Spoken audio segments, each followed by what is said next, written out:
డిహైడ్రేషన్ను సరిచేసిన తర్వాత ఇంజెక్షన్ ఫ్రూసమైడ్ 20-40 మిల్లీగ్రాములు రోజుకు 2 సార్లు ఇవ్వండి. ఎలక్ట్రోలైట్స్ ముఖ్యంగా పొటాషియం మరియు మెగ్నీషియం స్థాయిలను పర్యవేక్షించండి మరియు దానికి అనుగుణంగా వాటిని భర్తీ చేయండి. మధ్యస్థం నుండి తీవ్రమైనది మునుపటి తీవ్రమైన విధానం ఐసోటోనిక్ సెలైన్ 6 లీటర్లు ఇంజెక్షన్ ఫ్రూసమైడ్ ప్రతి 1 నుండి 2 గంటలకు 100 మిల్లీగ్రాముల వరకు. ఇంజెక్షన్ కాల్సిటోనిన్ 2కు 8 UKG ఫల్డిఎస్ వ్యాయామం ప్రతి 6కు 12 గంటలకు వేగవంతమైన కానీ తేలికపాటి చర్య. ఇంజెక్షన్ పామెట్రోనిన్ 30-90 మిల్లీగ్రాములు 4 ఇన్ఫ్యూజన్ 0.9% సెలైన్లు 4కు 24 గంటల వ్యవధిలో. దీని ప్రభావం వారాల పాటు ఉంటుంది. లేదా టాబ్లెట్ అనండ్రోనెట్ సోడియం 10 మిల్లీగ్రాములు.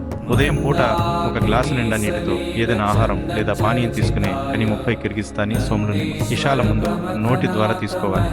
కని 30 కిర్గిస్తానీ సోములు నిమిషాల పాటు నీటారుగా కూర్చోవాలి. లేదా ఇంజెక్షన్ జోలెడ్రోనెట్ 14 మిల్లీగ్రాములు అన్పలాలి కొన్ని నిమిషాలు.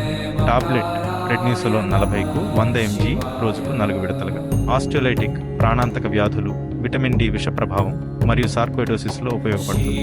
హైపోఫాస్ఫేటిమియా ఉన్నప్పుడు టాబ్లెట్ ఫాస్ఫరస్ సోడియం మరియు పొటాషియం ఫాస్ఫేట్ 1:1 5g రోజుకు 4 విడతలుగా చాలా రోజుల పాటు ఇవ్వాలి. కాల్షియం లేని డయాలసిస్తో పెరిటోనియల్ హెమోడయాలసిస్ ముఖ్యంగా మూత్రపిండాల వైఫల్యంతో కూడిన కేసుల్లో ఉపయోగపడుతుంది. మధుమేహం డిఎం అనేది అధిక రక్త చక్కెర అనే ఒకే లక్షణాన్ని పంచుకునే సాధారణ జీవక్రియ రుగ్మతల సమూహాన్ని సూచిస్తుంది. అనేక విభిన్న రకాల మధుమేహం జన్యు మరియు పర్యావరణ కారకాల సంక్లిష్ట పరస్పర చర్యల వల్ల కలుగుతుంది. అధిక రక్త చక్కెరకి దోహదపడే కారకాలలో ఇన్సులిన్ స్రావం తగ్గడం, గ్లూకోజ్ వినియోగం తగ్గడం మరియు గ్లూకోజ్ ఉత్పత్తి పెరగడం వంటివి ఉన్నాయి.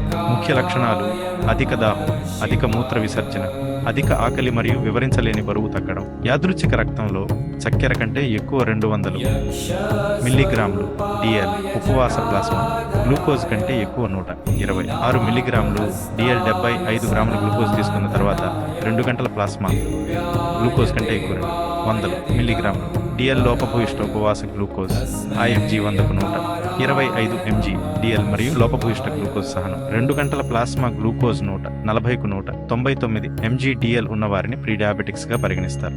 వర్గీకరణ 116